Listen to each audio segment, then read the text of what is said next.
जैसे चिपक दीवार से वही चिपक गया तू अपन भतार से ढेर दिन बनई हर के आइल हकार से रात भर मजा जलेबे दो तू प्यार से आज भर ढेउदा ढोढ़ी जने छिउदा थकल बा मिजाज जने हो वाला फेउदा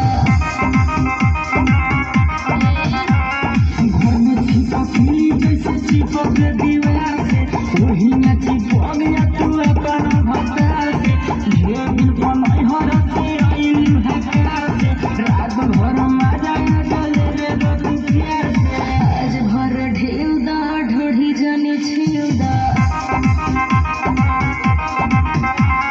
थकल बा मिजाज जने हो वाला फेउदा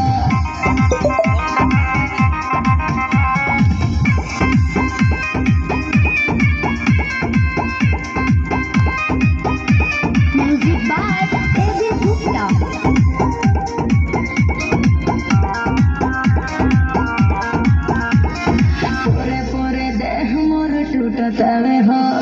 मान जबल दम घुटतावे हो अब तनी पास बारा दास नइखे होत धरती बा खेत जौन दिही आजुजो आज भर ढेउदा ढोढ़ी जने छिउदा थकल बा मिजाज जने हो वाला फेउदा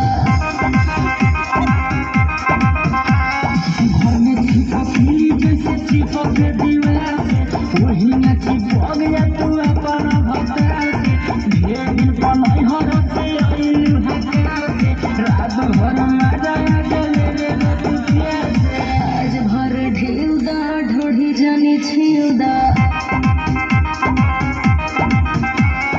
थकल बा मिजाज जने हो वाला फेउदा